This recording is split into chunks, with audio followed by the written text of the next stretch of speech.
What's up, guys? It's Logan from Actors POV. Before we dive into today's interview with Jude Courtney, which I'm so excited for you guys to see, I just want to give a special shout out to Rocco from the Grue Rume Show on Instagram.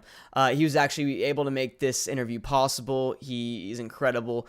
Really good guy, man. So definitely go check him out on Instagram. I'll leave the link in the description below. Once again, it's called the Grue Rume Show on Instagram. He has a bunch of different interviews with a bunch of different celebrities and people you see on TV all the time. So definitely go check him out there. And yeah, let's just get into it, man. I'm so excited for you guys to see this. Just want to say you are our first interview ever, so we are very honored to have you as our first interviewee, I guess you could say. Yeah, man. That's great, man. Well, I'm glad we could all do this together. This will be fun. Yes, yeah, sir. hell yeah. Definitely. And Logan was on the last season of one of the biggest television shows out there right now, Stranger Things. Mazel tov, man. Good for you. Yeah, no, I appreciate that. Yeah, I'm wanting to go into more of the horror world. You know what I mean? I was in Creep Show as well, the new little anthology series that's on Shudder, which is really fun, and then Stranger Things. Because dude, I'm on right now. I'm kind of in this soapy world. I'm on a show on Netflix called Sweet Magnolias, but it's a total mom show. You know what I mean? I'm trying to kind of get into kind of the more horror world because that's what I grew up in, man. And but I love my job, whatever whatever's going. And but I definitely want to kind of get into more of the horror genre. So you're dude, I'm a huge fan of you, man. Love what you do, and this is just such a cool opportunity, man. So thanks for doing this with us. Yeah, absolutely. Well, you're working, man. That's everything, Yes. Oh yeah. You know how it is, man. Whatever you can get, especially now, you know what I mean? It's, the industry, there's those times where it's super quick and then it's super slow. So, the more you're working, the better, man. So it's going good. Well, I'll say this, man. Persistence is omnipotent. I mean, it's funny because I just had lunch with a friend of mine a couple of days ago. Jabari Ellis played football here at the University of South Carolina. Now he plays for Montreal. Maybe going to the Jets next year. But oh wow! So he's but he and I were talking about this. It's like this. The element of success in anything is persistence. Recognizing talent, being honest about our talent, working hard. Hard work can even make up for a lack of talent, but at the end of the day, man, persistence is omnipotent. It's like, I'm gonna tell you, man, at this stage of the game, where I'm blessed enough not to have to hustle and not to have to audition, not to but it took a long time to get here, and the in between stages there were those very, very lean years or also very lucrative years, so it's just, but and planning for that, knowing that, and I went through that as a very young man in my 20s and early 30s. I was spending money like a drunken sailor because I thought, shit, man, it's always going to flow like this. Yeah. And so it's, there's a whole cautionary tale to that persistence as well. No, I'm with you 100%. That persistence is key, man. I think a lot of that too has to do with, and me and Brayden talk about this a lot, man. It's about who you surround yourself with as well. You know what I mean? Oh yeah. If you're surrounding yourself by people that, that are bringing you down, no, you can't have that. You know what I mean? You're the result of everybody around you. And that's what I preach in my life, man. And I'm just blessed that I've realized that at my age, because, I see people that are doing so well, that have the best talent in the world, but they don't surround themselves by the people that they need to be with. You know what I mean? And like I said, you're the result of everybody around you. And I'm just glad I got my boy Brayden here, and we're both, working so hard, man, at every single day. You know what I mean? Meeting new people, making connections, working on our craft every single day. So persistence is definitely there, man. And like I said, I think it's because of the people I've surrounded myself with. So I'm in agreement, man. Awesome. So James, I wanted to ask you, since I'm at a pro wrestling show, I saw you recently did something with Mick Foley and Damian Priest. Yeah. That is so cool. Well, Damian, Luis, Damian is a very, very good friend of mine. Like he's my boy. So, in fact, Sarah, my fiance, and I are going to get out to Puerto Rico this summer and watch the big WWE event down there. Chill out with him for a while. Wow. But and Mick, I met like several years ago. Mick's just a sweetheart of a human being, and he's a freaking legend. You know what I mean? There's only one Mick Foley, so and there's no one else. They broke the freaking mold after that guy came out, man. So it was just fun. It was just a fun little blurb, hanging out with my boy, and we decided to have a little fun with Mick. Nice. That's pretty legendary right there. Oh my God, yeah. Yeah, there's no one better than Mick. Mick's doing it for all those years. He put his body on the line. Mm. Oh yeah, what a great sense of humor the guy has. So, he is such a talented guy, and just a beast. All of his different characters, also so iconic gimmicks, Yeah, definitely. And James, I also wanted to ask you, because from the both times we talked, I know you do stunts. So how was it like for all three Halloween films now to actually work with Jamie, like doing stunts with her, and the fight scenes, like every film you and her kill it with the fights, and of course with Halloween Ends, and the big final fight. And so how was it like training her? She doesn't need training, man. She's a beast herself. She fights like a guy. She's tough, tough as nails. I mean, that was her head I put through the glass window. It wasn't her stunt doubles. Wow. So we were both bruised from shoulders to mid calves. And her stunt double was as well. Aaron Armstrong, who was a stunt coordinator and played the flashback scenes, Michael, in Halloween Kills, he did a little bit of doubling for me, but that was only because I had to be in makeup, special effects makeup. Sometimes we're shooting like when the refrigerator fell. Mm-hmm. I think he did that. He did, I think, pulling the knife out of the rock. I think he did a couple of other like long shot scenes in the sewer. But man, it was Jamie and I, dude, and it was brutal. It was freaking brutal. I mean, I pulled a concussion out of that one too. And wow. But that was in the sewer when Rowan Campbell picks me up and body slams me. We had like 7 or 8 takes of that. But the first take, man, he rung my bell. Wow. Wow. I don't know if you ever had a concussion. I've had a few of them, man. And once you've had them, you know exactly what they are when they happen. Yeah. Oh yeah, I know all about that. Yeah. So it's just part of the game, man. It's I'm grateful to be in my 60s and still have the strength and vitality and flexibility to be able to do this kind of work. It's definitely but at this stage of the game too, there are things I wouldn't necessarily do. I'll let some 30-year-old go and make his bones, doing a stair fall, or like in 18. Mm-hmm. And Doug Tate doubled me on one scene in Halloween Kills, jumping off the top of the SUV. I didn't do it because I can't afford to sprain ankle or sprain knee. Doug did one take and sprained his ankle. Wow. I got a sprained ankle, dude. I can't. You just knew better. You just knew better. You just do. Yeah. I mean, at a certain point, you get past the need to to be the prove guy. yourself and stuff. Yeah. But it's fun, so I want to do everything I can. Right. Wow. And after Halloween Ends, I mean, everyone by now saw the film, so everyone knows the shape gets killed by Laurie. And how does it feel for you, like no longer playing the shape anymore? Is it sad? Oh, that was bittersweet. I mean, on one hand, I've been really good at not carrying it with me, because I have a whole technique that I use to breathe that character in and to breathe the character out. I'm protected, while I'm working. David Gordon Green told me in 2018 that he'd only worked with one other actor who went as deep and dark as I go when I play those characters, and that he ended up in a psych ward for a couple of months. He had a wow. So, but I use a series of techniques, including a blue and protection from Archangel Michael. I have all kinds of processes I go to play that role. I didn't realize though, until we wrapped Halloween Ends, that I was always carrying a portion of it. I didn't really realize that. So that was a pretty tremendous release and realization.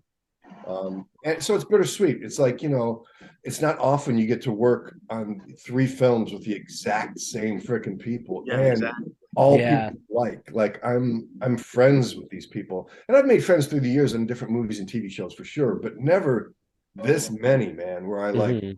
you know, very, very close to these people. So, you know, that was definitely bittersweet. And, you know, you guys know as an actor, but I think anybody who is mission oriented, where you're military or anything, you know, is when you're done with a mission, there's a postpartum depression. Absolutely. Everybody goes through it. Everybody forgets you're going to go through it, but you know, that's the way it rolls. And you try to fight it. You're like, this isn't happening. I'm fine. well, it's, you know, what it really is psychologically. It's trauma experts will tell you is when you're making a film or when you're in a mission, you're in survival mode. So you have such a focus on a reason to live and a reason to be highly alert and you know, to exercise all your high faculties. Well, when that goes away, your body doesn't know what to do. It needs action. So, you know, Teddy Roosevelt, the great old president, who suffered from high anxiety and depression, and you know, he used to say, "Take action, get sane." So that's why he was always out in, you know, hunting and traversing the wilderness and, you know, taking exotic trips, because he knew that if he didn't, he'd go batshit crazy. And you know, so the key, I mean, it really, I wish I'd known this, you know, like when I was y'all's age, is the key to this after a mission, after a show, is to take action, you know, not sit at home and, you know, stare at your guitar on the wall. I mean, like, do something, man, do something, get out and do something. And it you know, it helps process out the, you know, the postpartum depression. Oh, wow. Well, thank you for that. Yeah, man, that's beautiful, man. Well, Jane, Logan, I'm gonna leave it to you now. James, again, thanks so much for doing this. Again, like my third time talking to you, I really appreciate it a lot. And Logan, Brayden are great guys, and they're gonna ask some really good things. Cool. Good to Thank see you, you again, sir. man. Thanks. It's time to go in the ring and kick ass. Yes, Let's go, man. sir. Rooting for you. Let's get it, man. All right, guys. All right, Have See you fun, later, bro. brother. All right, fire away, man. Right. Yeah, let's get it. So actually, before we dive into the questions that me and Brayden have, man, I just got to tell you something pretty cool. We were actually almost going to work with each other. In Halloween 2018, I was actually offered the role as the kid that you kill in the car. Believe it or not, yeah. And I actually was already signed on to another movie at the time. And they were like, okay, you know, or the schedule might be able to work, but Dave and Gordon Green, he was like, we got to shave your head. And the movie I was on, they're like, nah, we need the Bieber look. You know what I mean? We need the Justin Bieber hair. So I actually wasn't able to do it, which really sucks because, you know, I'm a big horror fan. And when I heard that the new Halloween movie was coming out, that was a direct sequel to the original, I was flipping out. But you know, it is what it is. Everything happens for a reason. And the kid that got the role did an incredible job, man. And it was really cool to see. So I just thought I had to throw that out there, man, to let you know. We almost did. We almost did. Miss. Yeah, almost, man. The you know, the industry is so small, you know what I mean? I'm sure we know a lot of the same people, and you always run into the same people all the time. So it's a matter of time. It's a matter of time, man. Yeah, absolutely. But but yeah, no, I'm like we were saying earlier, man, we're both, I mean, just insanely big fans of you, man. Huge fans, absolutely, yeah. Yeah, we both love horror, love what you've done.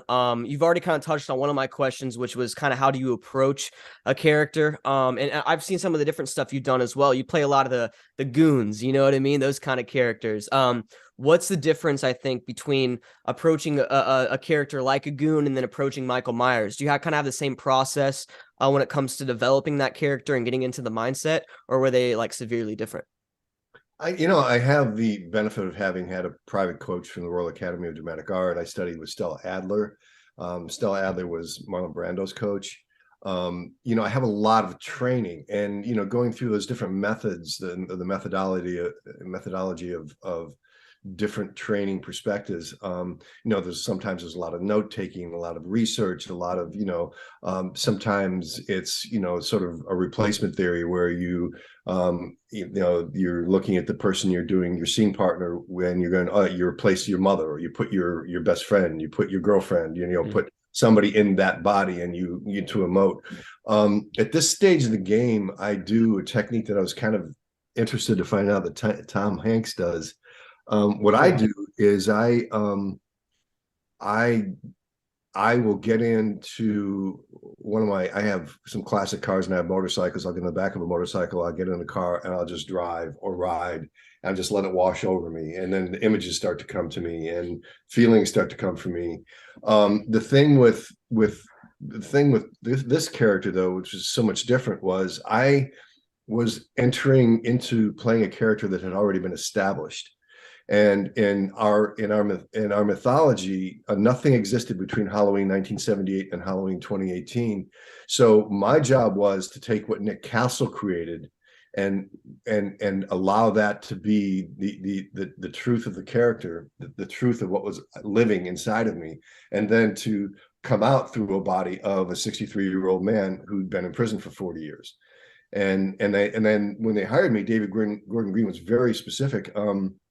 Because the stunt coordinator on that movie called David and called Malika Cod and said, "Look, guys, this one's different. You're going to need someone to play Michael Myers. You need somebody with really deep acting chops who's also a really good stunt man, and there's just not many of those guys around." Mm-hmm.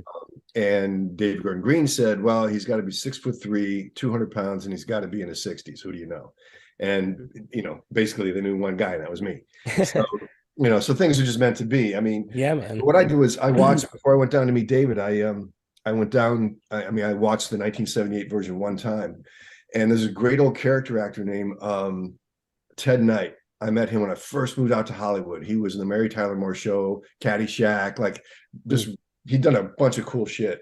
And he gave me this really great gift. He said, "Look, if you want to be an good actor, learn to emulate the bartender, emulate your sister, emulate the guy walking down the street, but don't walk like they walk and turn your hand, or don't try to imitate their voice." He said, reach inside and grab their soul. And if you can grab their soul, you will naturally walk the way they walk, talk the way they talk, feel the way they feel. And so I started practicing that, and it's a very spiritual experience. So what I did was I watched the 78 version, and there's, and that's all I was doing, was reaching into what Nick Castle created. And Nick Castle, if you look at his filmography, his writing, his directing, I mean, he's a freaking sick, brilliant man. You know what I mean? He's a brilliant guy. So he was at a very young age, very innocently and naively creating an iconic character. Yeah. And so I reached in, and there was a scene where he's walking camera left to camera right in a backyard. And in my head, I went, I got it. Whatever it is, I got it. And so the process of playing this character, the beginning, end, and death of it was in that moment. When I grasped what Nick did, because all I did was internalize it. And then from that point forward, everything I did was driven from that knowledge and how it came through this body. And, so the way I move, I wanted to capture some of his movement. But, like, for instance, when they were looking for the flashback scenes for Halloween Kills, they looked at over 200 people trying to find somebody who could move the way I do, and they couldn't. And that's why Aaron Armstrong ended up doing it. But the thing is, Aaron and I have practiced. He's done martial arts since he was a kid. I have off and on since I was a kid. But one of the arts we both practiced is Aikido. In Aikido, your feet don't leave the ground. It's very circular and flowing. But and we wear hakamas, which is basically a long black dress, and so if you lift your feet, you're gonna end up face planting. Tripping, so when you do that, your knees are more slightly bent. My hara, the 2 inches below my belly button, is lower, and that's like a gyroscope, and that's what keeps me calm and steady in my gait. Wow. So, that's why nobody could duplicate it, because nobody really knew how to physically manifest that. That came to me naturally because it was internally driven, because I had grasped what Nick Castle created.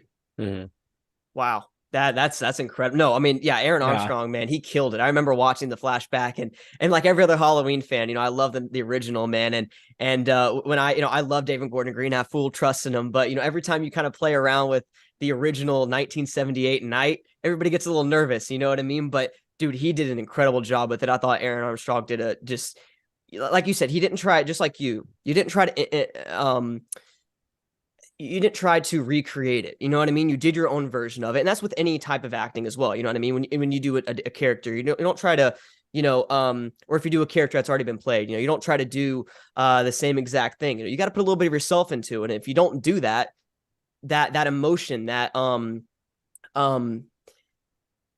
the psychological aspect of acting won't come out, if that makes sense. So I love what you're saying, dude. I remember seeing a couple of your interviews as well when you kind of talk about the cat-like movement that you also incorporated into the character, and I thought that was really interesting as well, and a really interesting choice.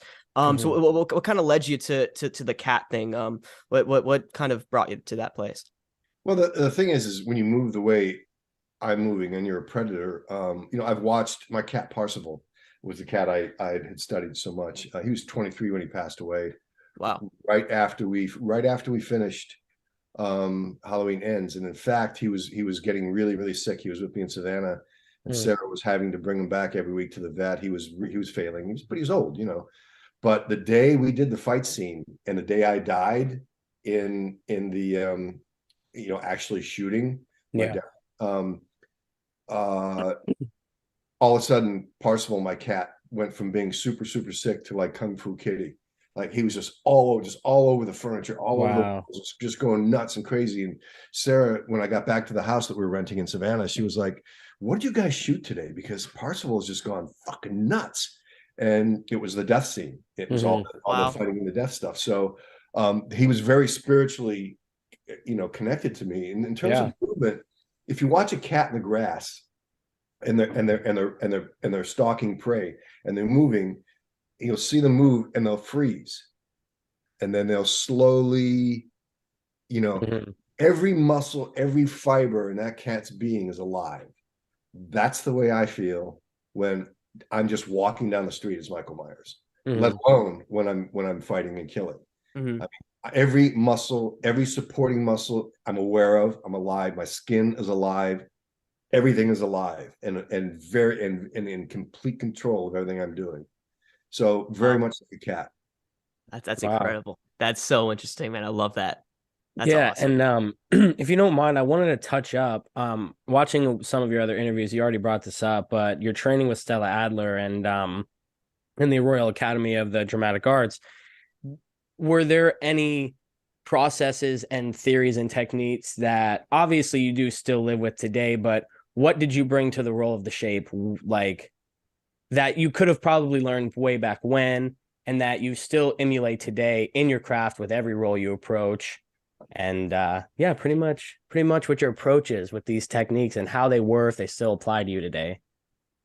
I think I didn't, first of all, I didn't go to the Royal Academy. I actually went over to England and interviewed at the Academy, and I interviewed at the London Academy of Music and Dramatic Art as well. But I was offered a movie. So money, spend money, spend money. Not exactly. But, but I did have I had a private coaching, private coach from the Royal, who was a lecturer and acting teacher there for a time. But the thing is, it's kind of like what I learned from Stella, what I learned from Ron, what I learned from Alan Vint, Lance Lindsay. I had a bunch of really good coaches through the year, and that's part of the thing is I was always taking acting classes, because that's the thing is building. And for me, instead of just going to Sanford Meisner or just going to one teacher, I felt that different schools were going to give me different pieces of information. It's kind of like training your body. It's very much like training your body. It's and so I feel like I've had all these different training techniques that I have been able to study, sort of, and with playing Mr. Potato Head, just sort of like take the elements that I like and plug them in, and the elements that don't make sense to me, just toss them out. Yeah. And what happens is after, look, like physically, I've been training my body since I'm a teenager, right? I train as hard as I did in college. I'm still in pretty remarkable shape for especially for a 66-year-old guy. And absolutely. And, part of that has to do with the fact that my body has been trained for so long. So a lot of the things that I learned as a young man training my physical body are things that just allowed me to become genetically what I am today. I think it's the same with the acting. A lot of what I learned from Stella and Ron and all the other Alan Vint, all the other people that I studied with, those were components to building a framework for me. Mm-hmm. Now that framework exists, I don't need to think about it. Mm-hmm. Now I just do what I do. I just, I don't need to. Just lives in you. Yeah, it is. It's a very spiritual experience. Wow, that's really awesome. Love that, man. Brayden, you want one more question, man? Yeah, and I wanted to ask you because I actually do and I saw you're talking about doing live stage combat towards the beginning of your career. I come from a theater background. I only recently just starting approaching a film career. What are those moments like differing from a live stage fight compared to like doing choreographic moments as the shape? You're doing two completely different approaches, and as you said, your body has gradual over time. You are probably so strong and your fibers are so defined as a man now. And what were those two differences like? Do you have a preference? Do you enjoy the film side of it more? Did you like the rush of the on stage liveness? Yeah. Well, okay. So this was kind of a unique thing. There is an issue. In fact, I counsel people like if who are getting into film and television, if they have a lot of theater experience, don't talk about stage combat, because stage combat is not respected in the movie industry. Oh wow. It's so light, it's so fake. And Yeah. generally speaking, people who do like theater stage combat generally suck as stunt people. They just, because it's like doing stunt work or stunt fighting, for instance, whether it's a movie, television show, whatever. You're to the body, you're live, man. You're live. You're very natural. Yeah, you're living in you're it. bearing your fist in those ribs. You're getting kicked. The head stuff, it's a snap. You put in depth of field. Boom, right? Absolutely. But the way theater combat has been set up, it's all about safety. The way movie and television combat is set up is all about realism. So here's the thing: is when I did the Adventures of Conan at Universal Studios, the live show, the people who came in with theater experience and were like stage combat people, get the role. I think there was one guy who had that kind of experience, and other than that, none of them got the roles because they just what they wanted for that show was realism. We were out there with broadswords. I did double swords. Wow, I did a 20-foot high fall into a flaming pit. So, but we were banging, man. We were banging. That's awesome. We were cracking skulls, probably 3,000 stitches. I got concussion in that one. I got a tooth knocked out in that. I can't even count how many stitches I had. In fact, we had for that show, our go-to doctor whose office was like just right around the corner from Universal Studios. He was a medical doctor, chiropractor, plastic surgeon. So whenever we got injured, we were shipped right over to his office, and I have stitches on my face. I can't even remember where they are. He's so good. So that wasn't like stage combat. That was like realism. That was like we were out there and everything in our being was on. It was a real fight, and we were cranking. So to me, it's the same. Because once you're on, man. Absolutely. The only difference is I think, which is really special, and is the techniques unique to film is blocking. And when you got camera or multiple cameras, and you do a take, and then director comes over, or a camera operator or whatever, or stunt coordinator, or somebody's like, I need you 1 inch over here, and then on that beat there, I need you to catch this, so fighting, especially when there's the possibility of injury because there's the elements involved, and blocking is so like working on blocking, especially for young actors, man, working on blocking, knowing and trusting yourself and knowing that it's going to be and that's something I would suggest too. I've been amazed over the years at how many actors don't know how to fight, and don't know how to drive a car, and don't know how to ride a motorcycle, and don't know how to ride a horse. And I'm like, dude, your body is the biggest instrument you have. It's like having a drum kit and only being able to hit a hi-hat. Yeah. It's like if you're not going to use your toms and your bass and all your beautiful zildjian cymbals, like what do you have it for, man? You know? So I think as actors, I would encourage you guys and for you guys to encourage your contemporaries, man, like learn everything you can. You know, Absolutely. I mean, pick up these things, do a martial art, do multiple martial arts so you can learn different things and you know, do gymnastics, do something, man, you know, Absolutely. get that instrument like primed and ready to go. There's As nothing you said, the worse than- Aikido helped you with the role of the shape and stuff. So absolutely. And you know, the two senseis I studied Aikido with, I've studied several different martial arts and I boxed. But the Aikido was both times was combined. Jun Mateo Sensei and Migi Misel Sensei both combined Aikido with Kali. Kali is a Filipino art, and Kali knife fighting, for my money, is right up at the top. oh yeah. With Kunta Salat and a few other arts that use knives, but so the Kali, you know, the Kali being, you know, all the practice of handling blades and using knives and, you know, and fake knife fighting and, you know, rehearsing knife fighting with safety, you know, safety knives, that gave me a comfort with a blade. So I know that when I'm taking somebody out with a blade, I'm doing it with authority. So there's no pretending there, man. Inside me, I'm fucking that guy shit up. Yeah. Oh, I love it, baby. Oh, it's Hey so man, cool. it was emulated perfect on screen. Yeah, it was. Dude, that's incredible. You just talked about blocking, man, and yeah, we understand how tough that can be. You know, a 30-second scene can take a while to block for all the different camera angles, and especially when there's other actors in the scene.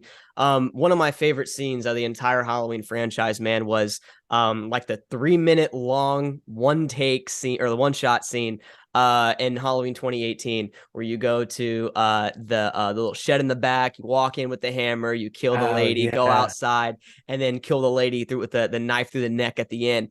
James, I've never done a scene like that. I've done like longer scenes like that, but maybe only up to a minute. That was like 3 minutes of pure, just it was chaos.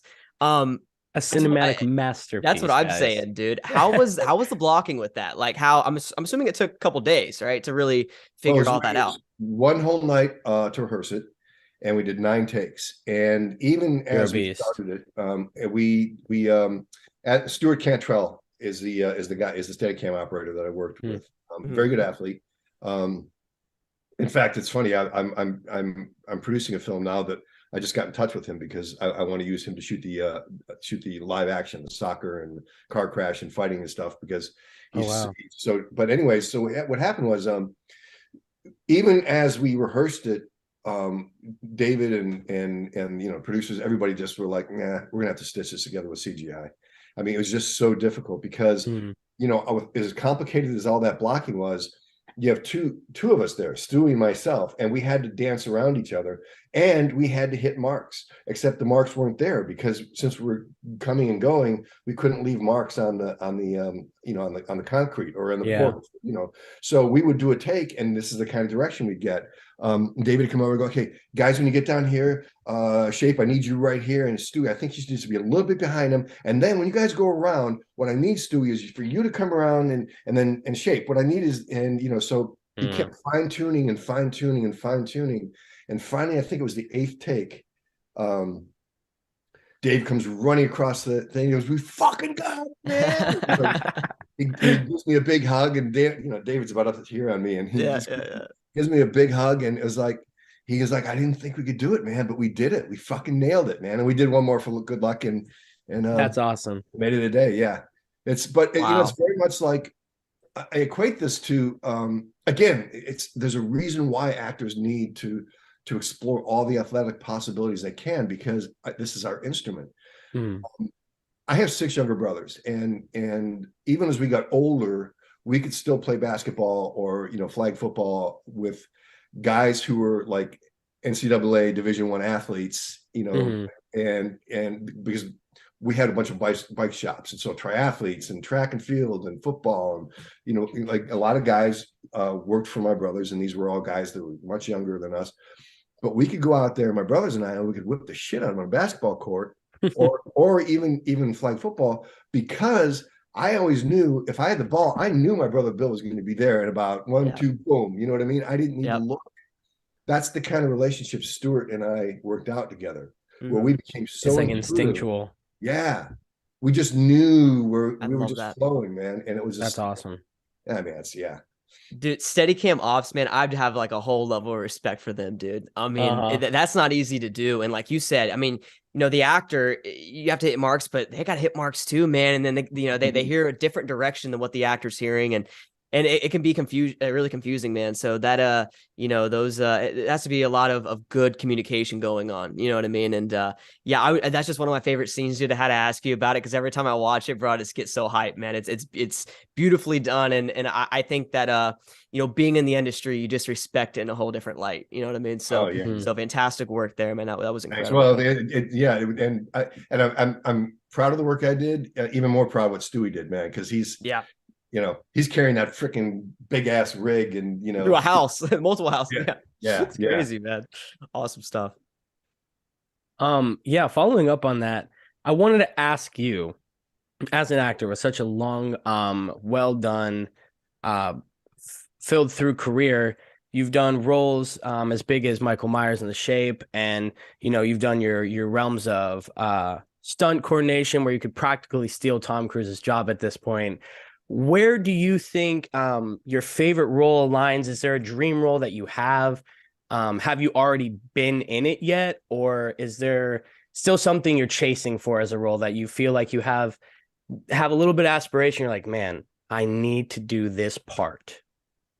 Well, to date, I mean, clearly playing Michael Myers has been, the best role of my life. Mm-hmm. I mean, there've been other fun things that I've done, but the depth of it, the consistency, the longevity, the people I got to work with, like as far as roles that I intend to play, yeah, there are a couple of roles or types that I want to explore, and one of them I got close to doing right after this Halloween. But and there's also just writing and producing. I mean, I wrote this film I'm doing right now. It's I wrote it. It's a coming of age story of a high school soccer player, and Oh wow. so I'm actually flying to Germany 2 weeks. I'm going to meet with the coaches and players at Bayern Munich, and in the C-suite, and then with the executives, and then they're taking me to Dortmund to see a Dortmund match, and then I'm going to go to Frankfurt and see a Frankfurt match. Wow, man. And so for me, I intended when I got out to Los Angeles in my 20s to immediately begin writing and producing and making my own films and act.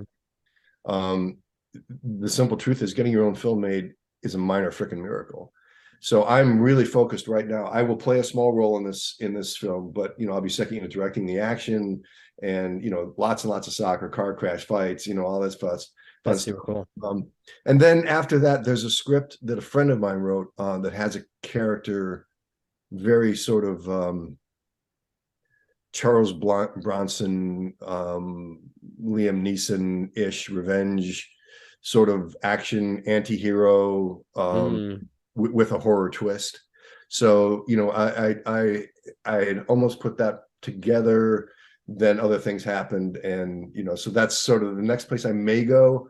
But we also, with the soccer film, are realizing we've got a sequel, so we may line up a sequel right after. Wow. It's so.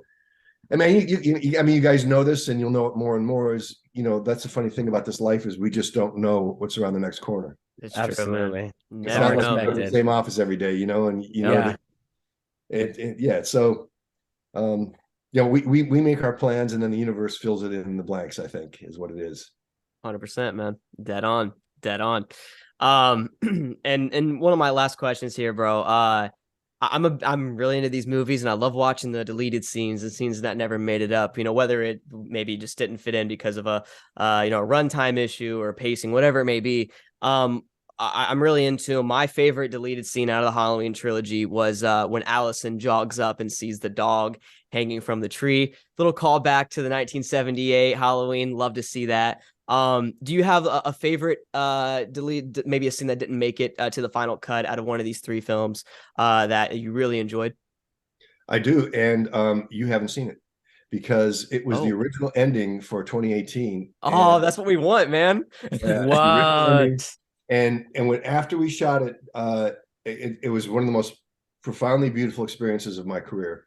And after we shot it, David came over to me and goes, dude, that's easily top 3 of anything I've ever done in the film. I mean, it was such a beautiful, and what it was is he left me in the wandering in the where all the mannequins were and the tires and all that stuff, where Jamie was doing her target practice, and he put on one song, and it was really melancholy, moody, and it was a misty night and dark, and he just like let me go and do, and just to emote and just see how my body would move. And I ended up at the end sitting on a big truck tire and exhausted and dying, and so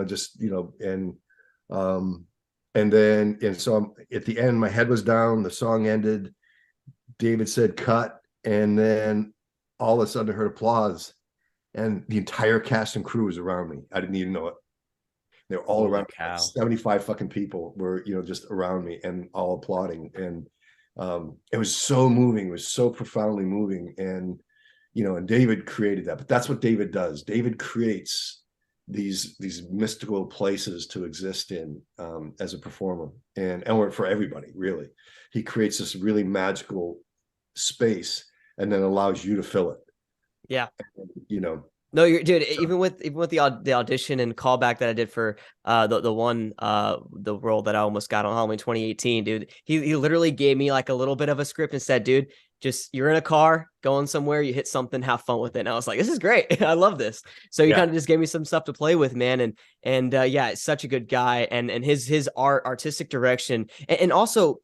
His versatility, man. I mean, you got Pineapple Express, you know what I mean? Then you have Halloween. Like, it's like 2 totally different things, man. And his art style. If you haven't seen Joe, I recommend seeing Joe. It's one of his movies from a few years back. Okay. Nick with Nicolas Cage. If you ever remember, what it made me feel like was in fact, I called David and told him after I saw it, because I hadn't seen it before I worked with him. I was like, dude, that at the end of that film, I looked at Sarah, I went, I feel the exact same way I felt after I watched Panic in Needle Park. Like, there's a certain cold truth to it that is just, but he is so versatile. But part of it is he checks his ego, man. He knows that a story has its own life and a script has its own life. So he doesn't stifle that with his ego. He knows that if he gives everybody the freedom to do, but dude, you got to show up prepared with him, man. Yeah.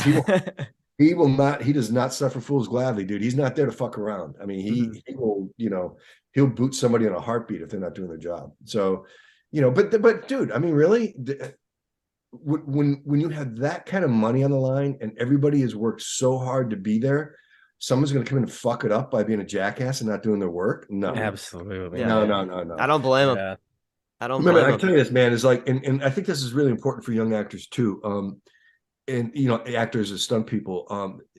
I learned early on that if you're a half hour early, you're a half hour late. You always need to be there early, because if anything could possibly happen that you can help, by being there early, do it, man, because they're relying on you. And the second thing is, there's a great old, I was on a series called Babylon 5.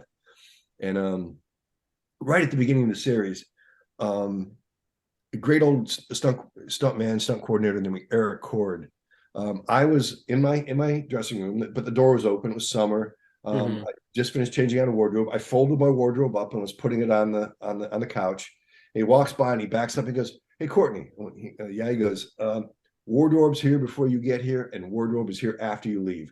Hang your shit up, man." And I went, "You're right. I do that every time. How dirty my shit is, I always hang it up. You know what I mean?" And it's just really those little things, and you'd be surprised at how many people don't. And then, but because I do, I hear that from wardrobe all the time. Man, thank you so much. It means so much to us. And it's like, it took me fucking 2 minutes, man. Yes. Yeah, man. Bro, I'm so glad you brought that up, dude. It's the little things in life, man, that you do for these people. And like you said, man, I mean, there's a couple things I want to touch on there. 30 seconds out of your day, man. 30 seconds out of your day. These people, think about it. As actors, we go in, we do our stuff, go back to our trailer and wait for us to get back on set. You know what I mean? These people are here from before the sun even comes up to when the sun maybe even comes up again, you know what I mean, the next day. So like these people put in this incredible amount of effort, and people that aren't in the acting industry don't understand the years of preparation for these films and for these TV shows, especially with a movie like Halloween. I know David Gordon Green was attached for a long time waiting for this thing to be made. You had the Halloween Returns thing going on, then finally Halloween 2018, and people don't understand, man, how just the process of the writer's room, getting the crew, getting the cast, getting the, a COD, getting the everybody involved with it. It's a long process, man. And like you said, just doing a little bit of just, I wouldn't even call it like being nice. It's kind of just doing like the easiest thing in the room. Having You know what I morals. mean? Having morals. Yeah. Just literally hanging up stuff. You know what I mean? And just doing the simplest things in the world, like getting early. I've never been late to set. I'm so glad I'm able to say that. And like you said, twice, man, at least you can do it twice. Twice, once Oh. early on in my career, and actually that was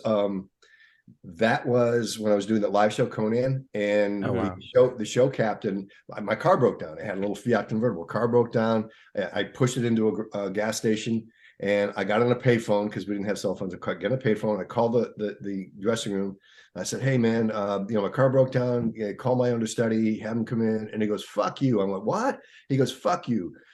There's 1,000 guys who are standing in line and will take your job right now. I'm not calling the understudy. You get your ass in right. I don't give a shit what happens to your car. Take care of it after the show." Wow. Like, you're so lucky to have this job.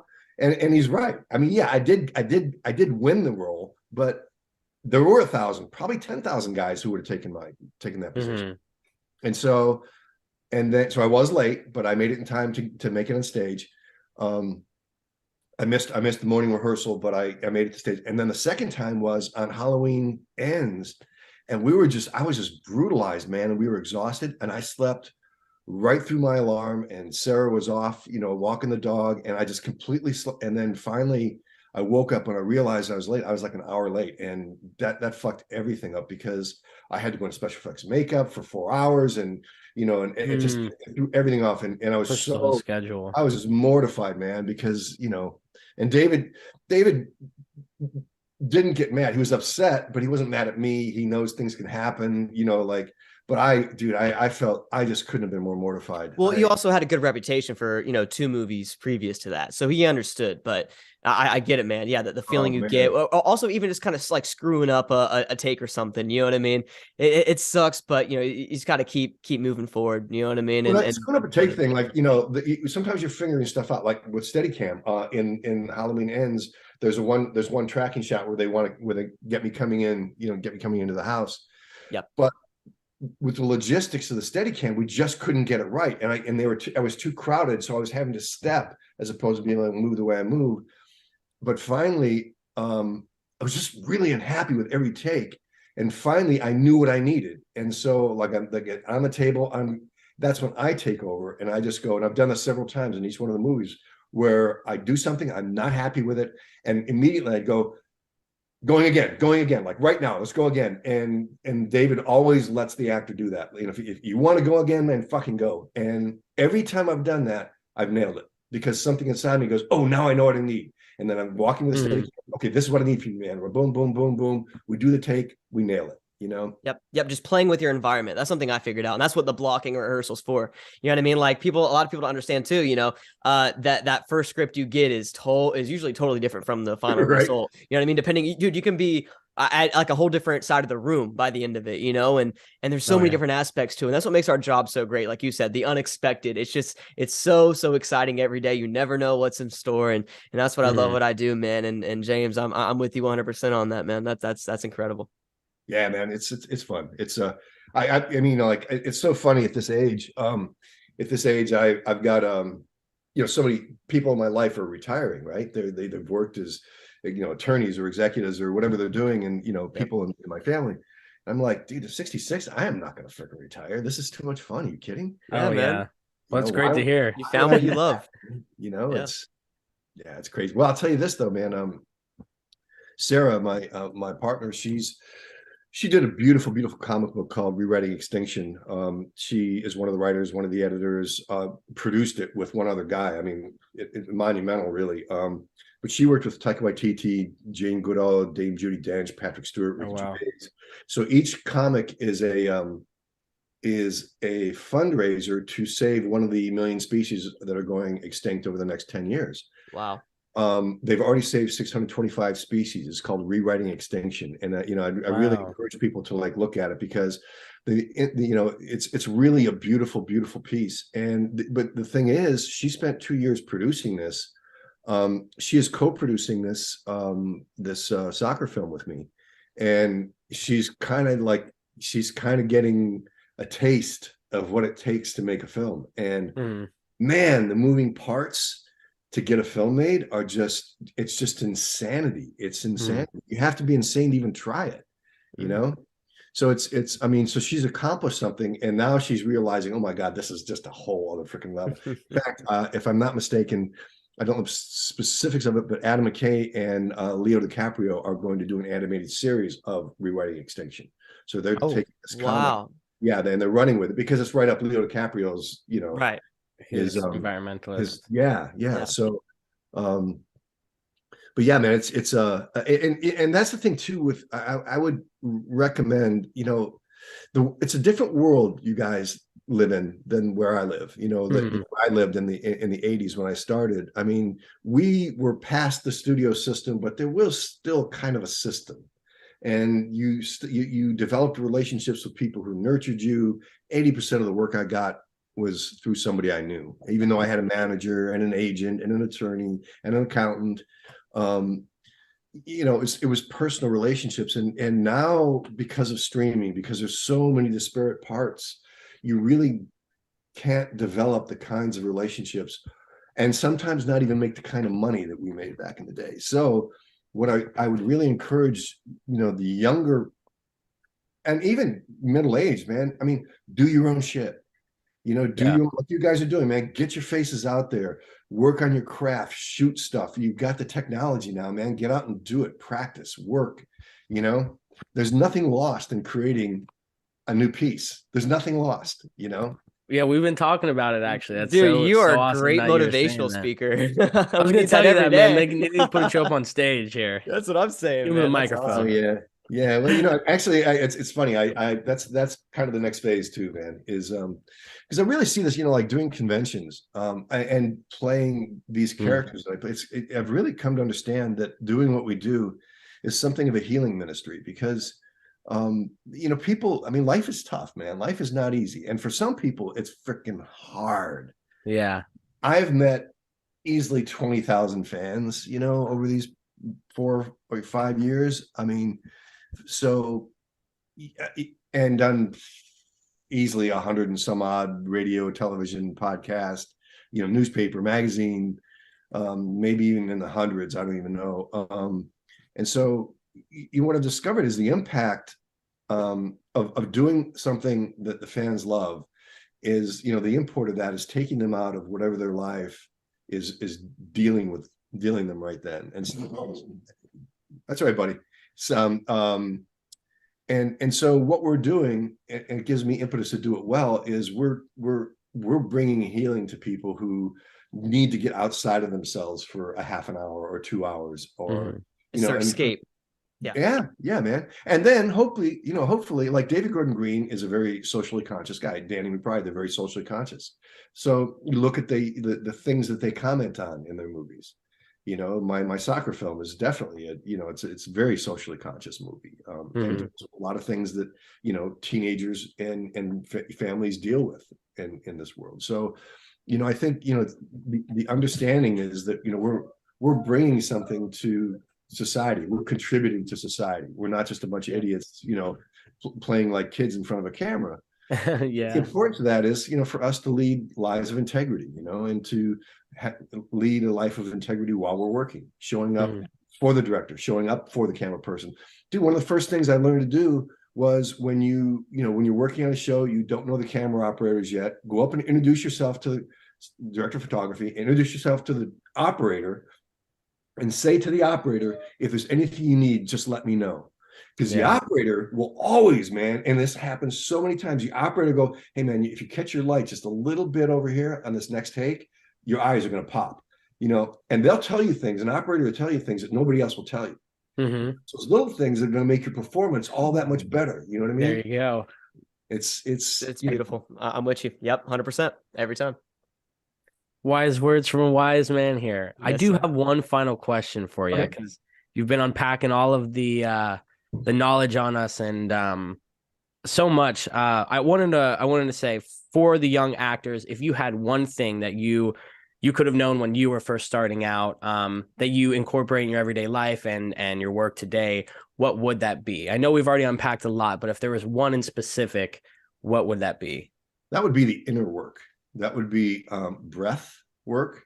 Because breath will always, there's one of my very, very good friends, a guy named Max Strom.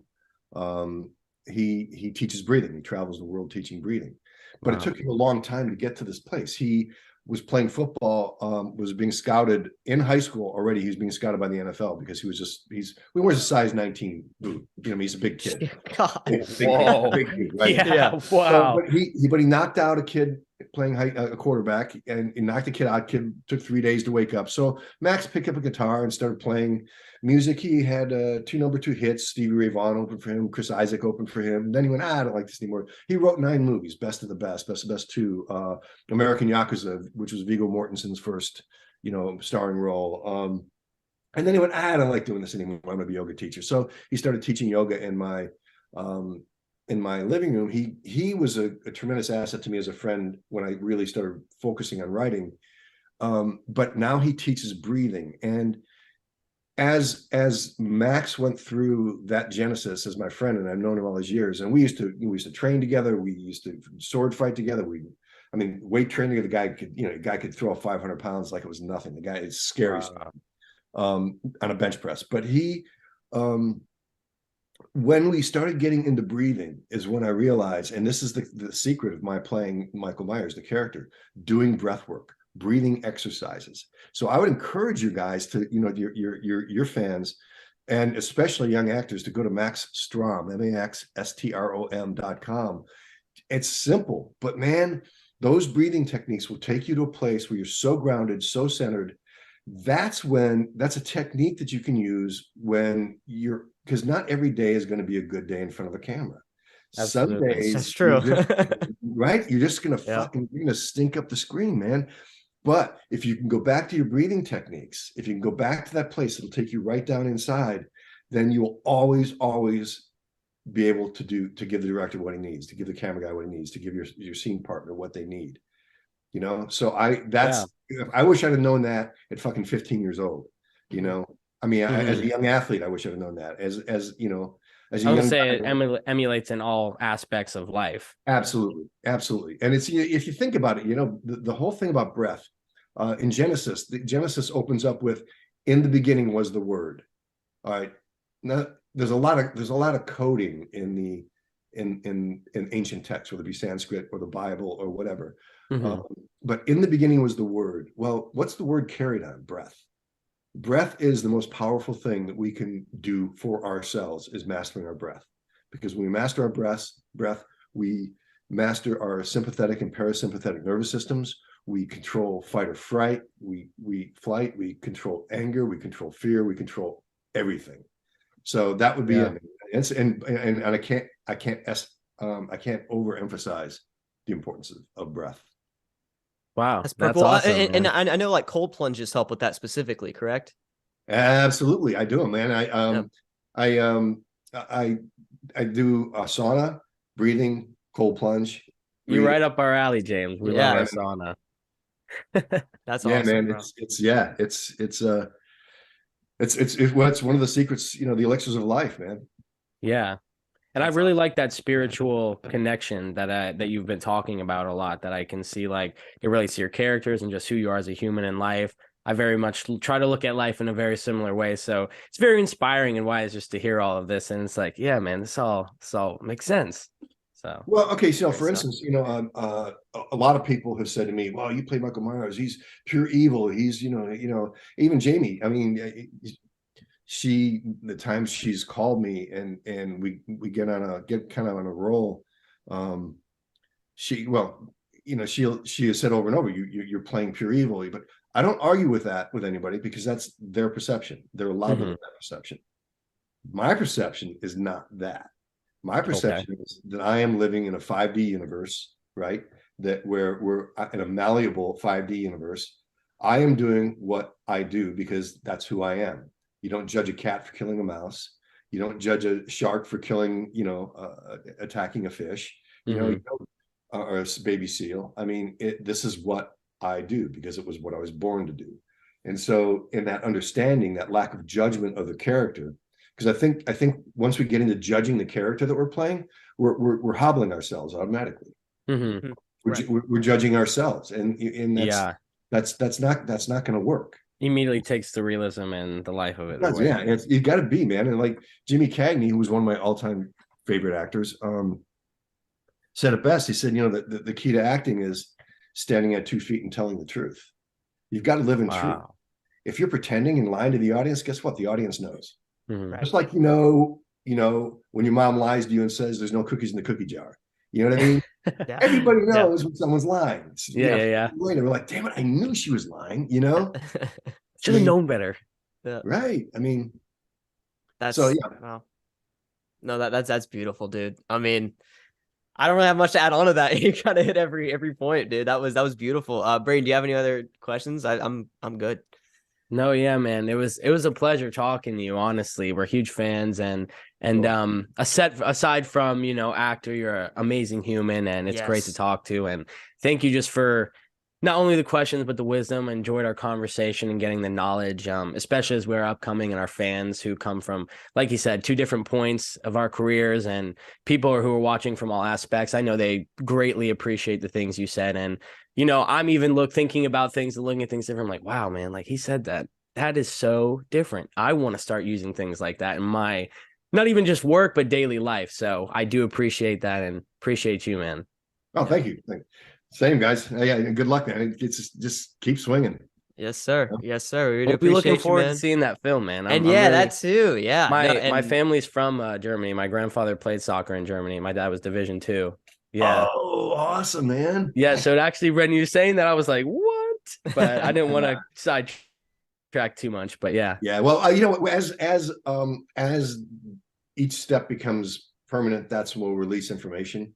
Right now, we're pulling back on social media and PR and all that kind of stuff until we have locked in everything. And once we're locked in with everything, then we'll start the public relations thing, and we start shooting, and we all that kind of stuff. So yeah, it's tell you, man, it's been a learning curve. I mean, it's been a learning curve, and the whole soccer world. I mean, your guys' generation, a lot of you guys Europeans played. My generation of athletes is football, basketball, boxing, martial arts, baseball,